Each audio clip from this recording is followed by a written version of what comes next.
चलिए, आप सबों के चरणों में मेरा प्रणाम स्वीकार करिए।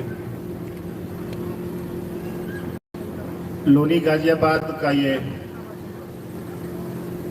पवित्र प्रांगण में आप सबों का स्वागत है। मैं अभी भजन सुन रहा था, काफी देर से मैं यहाँ बैठा हूँ, आप भी बैठे हैं। बहुत चीजें सुनने को मिली, आप किस तरीके से अपने क्षेत्र में, अपने लोनी या लोनी से बाहर गाजियाबाद में, दिल्ली में, एनसीआर में बहुत अच्छे तरीके से महादेव का काम कर रहे हैं। साहब दीदी के निर्देश पर चल रहे हैं। ये बहुत एक बड़ी उपलब्धि है हमारे और आपके पास कि लोगों को हम और आप अपने गुरु शिव से जोड़ सकते हैं। साहब ने ऐसा दे दिया है हमको और आपको, इतना बांट दिया है और कह दिया है कि बांटो इसको, बांटने से चीजें बढ़ती हैं, बांटने से हमारी आपकी समझ भी बढ़ती है। चलिए, इस विषय पे कुछ हम लोग बात करेंगे। मैं आपको बता दूं कि अनुमिता आनंद, लवली दीदी जिनको प्यार से आप लोग कहते हैं, हम लोग कहते हैं, वो भी हमारे आपके सामने मौजूद हैं। उनको भी हम लोग सुनेंगे। मूलतः उन्हीं को सुनने के लिए आए हैं सभी, तो उनसे बात करेंगे हम लोग। वक्त कम है तो कम समय में ही हम और आप कोशिश करेंगे कि ज़्यादा से ज़्यादा बातें हम और आप कर सकें। कुछ आपकी बातें जो आपने कुछ सवालों के माध्यम से भेजी होंगी वो भी जानने की कोशिश करेंगे। तो शिव को अपना गुरु बनाने के लिए तो कोई बहुत कुछ करने की आवश्यकता नहीं है। आप अभी सुन रहे थे, 3 काम करना है। उसको सूत्र भी मत बोलिए, सूत्र भारी भरकम लगता है थोड़ा। 3 काम बोलिए। साहब ने कहा कि अपने गुरु को प्रणाम करो, दया मांगो, चर्चा करो, यही 3 तो उन्होंने कहा है, और तो कुछ कहा नहीं है। चलते फिरते उठते बैठते करिए जब आपको समय मिले। कुछ ऐसा नहीं है कि इसके लिए आपको समय निकालने की आवश्यकता है, समय निकालने की जरूरत। जब आपको वक्त मिल जाए तभी अपने गुरु शिव को प्रणाम कर लीजिए। जब आपको वक्त मिल जाए तभी अपने गुरु शिव से दया मांगिए, और जब आपको वक्त मिले तभी अपने गुरु शिव की चर्चा दूसरों के साथ करिए। तो इतने आसान से तो काम है, ये तो कभी भी किए जा सकते हैं, किसी वक्त भी किए जा सकते हैं। न इसमें आपको पूजा पाठ करके बैठने की जरूरत है, न स्नान ध्यान करने की बैठने की जरूरत है, न कोई और कर्म कांड करने की आवश्यकता है। तो आसानी से मिल गई तो उसका उपयोग करिए, सदुपयोग करिए, उसका लाभ उठाइए। शिव पूरी दुनिया के हैं, गुरु के रूप में वो शिष्यों की जिम्मेवारी लेते हैं, उत्तरदायित्व लेते हैं। तो हमको और आपको चाहिए कि कोई जगत का गुरु है तो कोई चेला होगा ना। अरे कोई डॉक्टर होगा तो कोई पेशेंट होगा, कोई वकील है तो कोई क्लाइंट होगा, कोई मास्टर है तो कोई विद्यार्थी होगा। ठीक वैसे ही कोई अगर जगत गुरु है तो कोई चेला होगा, कोई शिष्य होगा। हम और आप शिष्य बनेंगे ही नहीं तो उससे जो लाभ मिलना था वो तो लाभ से वंचित रह जाएंगे ना। तो शिष्य बनने की कोशिश करिए। चलिए, आपने कुछ सवाल भेजे होंगे, प्रश्नों के उत्तर ढूंढेंगे हम लोग। इस मंच से कोई बाबा या महाराज जी तो है नहीं। आप देख रहे हैं हम लोग के कपड़े, नीचे जीन्स और ऊपर कुर्ता पहन रखा है हम लोगों ने। आपके भी कपड़े वैसे ही हैं जैसे सब लोग पहनते हैं। हम लोग दोनों में कोई फर्क नहीं है, हम लोग एक ही जगह से हैं, एक ही दुनिया के हैं। इसलिए कुछ बातें हम लोग करेंगे। कुछ जिज्ञासाएं आपने प्रश्न भेजे होंगे तो हम लोग उन पर भी बात करेंगे। मैं अभी सुन रहा था, यहाँ पे बैठा हुआ था, कोई जिज्ञासा आई थी, कोई गुरु भाई से लोग पूछ रहे थे कि आदमी के पीछे भागना, क्या कुछ था ना? हाँ, महादेव के पीछे चलिए, आदमी के पीछे मत चलिए। अच्छा, ये एक बात हमको बताइए, जब से पैदा हुए हैं अपने मन के पीछे चल पाए हैं कभी? हमारा मनवा के पीछे तो चलिए नहीं पाए, जो अपना है, तो आदमिया के पीछे कैसे चलेंगे? चल ही नहीं पाइएगा।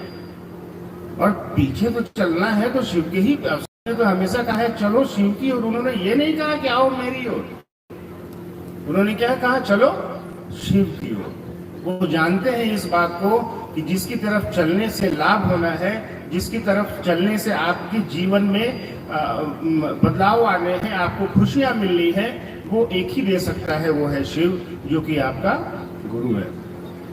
तो शिव की तरफ चलने की कोशिश कीजिए। चलिए, आपने कुछ प्रश्न भेजे होंगे तो 5-10 मिनट में वो भी देख लेते हैं। उसके बाद दीदी को बुलाते हैं, उनसे भी हम लोग सुनेंगे और काफी महत्वपूर्ण बातें हम लोग को बताएंगे, उसको आत्मसात करेंगे, समझेंगे, सुनेंगे।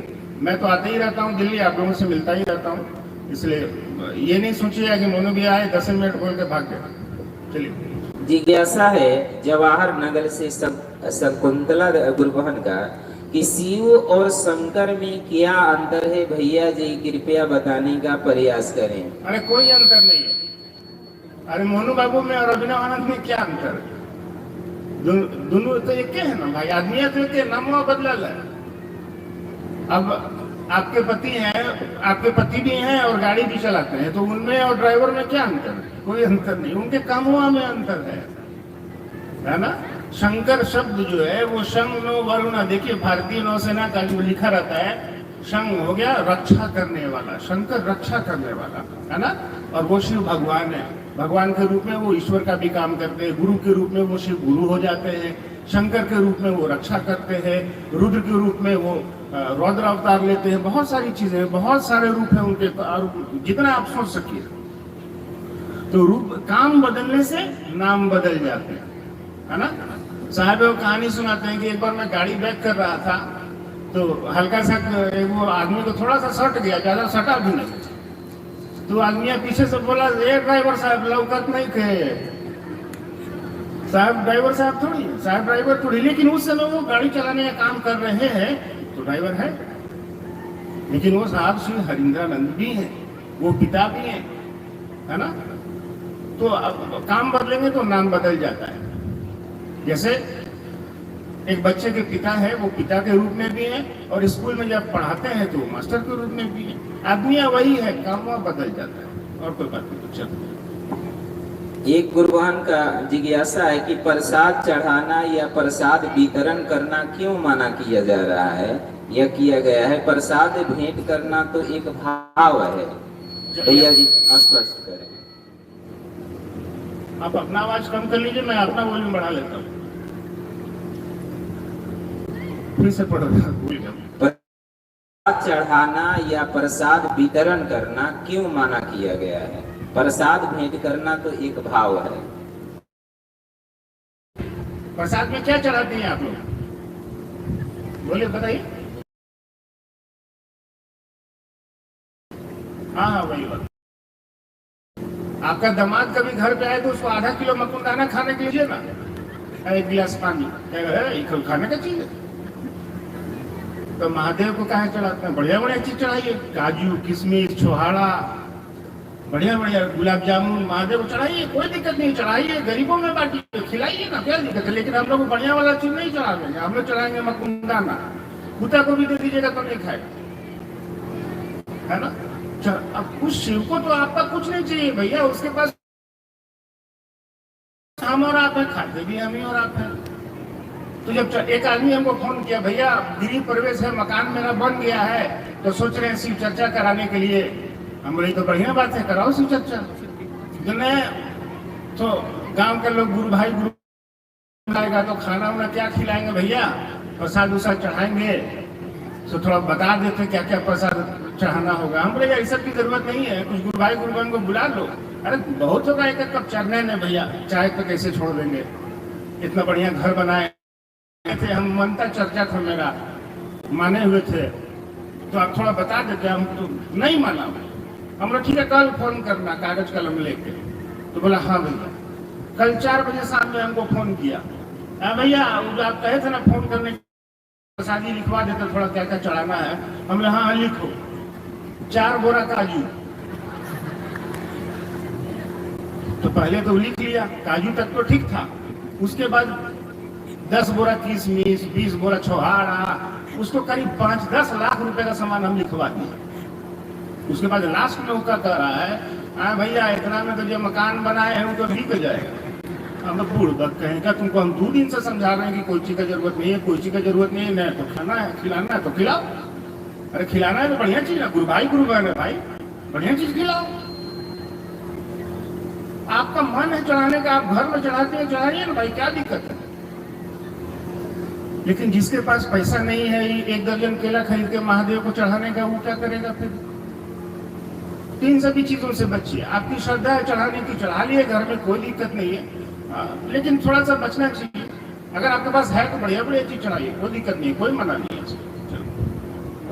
एक जिज्ञासा है कि अगर हमने शिव को गुरु बना लिया है तो इसमें मीट मछली खाने की क्यों मनाही नहीं की जाती है? कोई बंधन वर्जना क्यों नहीं है? अच्छा, आप लोग कितने लोग मीट मछली खाते हैं? हाथ उठाइए जरा देखो। सब लोग खाते हैं? तो क्या पूछ रहे हैं? नहीं खाते हैं? अच्छा, इसमें से कितने गुरु बहनें हमारे और कितने गुरु भाई नवरात्रा करते हैं? हाथ उठाइए। अच्छा, ठीक है, कितने गुरु भाई गुरु बहन नवरात्रा में मांस मुर्गा नहीं खाते हैं? हाथ उठाइए। ठीक है, समझ गया। नवरात्रा में 9 दिन नहीं खाते होंगे, है ना? 9 दिन तक जय दुर्गा 10वां दिन साला ले मुर्गा दिन। क्या मतलब है यार इसका? किसी जानवर को मारना कहाँ का न्याय है? मत मारिए, जिंदगी भर मत खाइए, तो बढ़िया काम है ना, कभी मत खाइए, लेकिन 9वें दिन तक नहीं खाएंगे। ये कौन सी मोहब्बत है भाई आपकी माता से, माँ से? आपको खाना है खाइए, नहीं खाना है मत खाइए। डॉक्टर साहब से पूछ लीजिए कि मेरे शरीर के लिए क्या ठीक है सरकार, बताइए, वो बता देंगे कि मांस खाना चाहिए कि नहीं खाना चाहिए, नहाना चाहिए कि नहीं नहाना चाहिए। बहुत सारे गुरु बहने बिना नहिले महादेव का चर्चा नहीं करेंगे। नहीं नहाए नहीं, हम कैसे चर्चा में जाएंगे? सब नहा के आए हैं ना, आए हैं आप लोग, सब लोग नहा के। हम 15 दिन से नहीं नहाए, कसम से बोल रहा हूँ, मैं झूठ नहीं बोल रहा हूँ। मेरे साथ चलने वाले कुछ लोग भी नवरात्रा करते हैं, 9 दिन तक एकदम नहीं खाएंगे, फल केला सेब, और 10वां दिन कुकुर का बॉस मुर्गा मंगवाइए ना, मुर्गा खाएगा। बताइए, खाना है खाइए, नहीं खाना है मत खाइए। आप घर में क्या खाते हैं पड़ोसी पूछने आता है? नहीं आता, तो महादेव कल पूछेगा आपसे। समुद्र के किनारे मछुआरे रहते हैं, है ना? मछुआरे मछली मार के ही अपना पेट चलाते हैं, अपना परिवार चलाते हैं, वही खाते हैं, वही बेचते हैं। यानी वो मछली खाने वाले करोड़ों मछुआरे देश के, वो तो शिव को अपना गुरु नहीं बना सकते। तब तो लोग यही नहीं कहेगा कि शिव जगत के गुरु है, लेकिन मछली खाने वाला लोग को छोड़ दे। ये कैसा जगत गुरु होता है जी? कोई स्कूल में देखे लिखा हुआ मुर्गा खाने वाले विद्यार्थी का एडमिशन नहीं होगा? कौन स्कूल में लिखा मिला है आपको? कोई हॉस्पिटल में देखे मछली खाने वाला जितना भी आप पेशेंट है हॉस्पिटल में नहीं आएगा? नहीं होता है ऐसा। वो विद्या का मंदिर है, वो सबको ज्ञान देता है। वहाँ डॉक्टर बैठे हैं, उनका काम है सबका इलाज करना। वो जगत गुरु बैठे हैं, उनका काम है सब दुनिया के सभी लोगों को अपना शिष्य बनाना। आप बनने की कोशिश करें, करिएगा तब ना, करिए, चलिए, लेकिन इन सभी चीजों में कोई बंधन मत लगाए। आपको खाना है खाइए, नहीं खाना है मत खाइए, कोई फर्क इनसे पड़ना नहीं। चलो एक अंतिम सवाल ले लेते हैं, इस बात दीदी को सुनेंगे।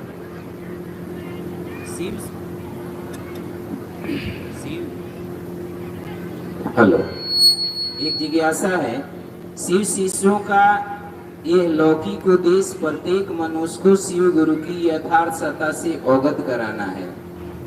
इसमें इस वाक्य में यथार्थ सत्ता क्या है भैया जी, समझाने का प्रयास करें। अरे महादेव के मंदिर में जाके 1 लोटा जल चढ़ा के कुछ मांग लेते हैं, लेकिन इस बात को नहीं समझते कि जो महादेव है इससे खाली 1 लोटा जल लेके हम खुश हैं। महादेव अथाह समुंदर है, लोटा का जल खत्म हो जाएगा, समुंदर का जल कभी खत्म नहीं होगा। यही है यथार्थ सत्ता, यही है सचमुच में शिव को जानना, शिव की तरफ चलना, शिव को अपने गुरु के रूप में अपनाना।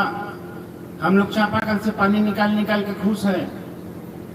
आज है, कल जल का स्तर नीचे चला जाएगा तो गर्मियों में चापाकल सूख जाया करते हैं, तब किससे मांगने जाइएगा? साहब कहते हैं कि चलो वो अथाह समुंदर है, उसका पानी कभी नहीं घटता। उस शिव को अपने गुरु के रूप में अपनाओ, शिष्य बनो, चेला बनो, कभी घटेगा नहीं, बढ़ेगा ही बढ़ेगा।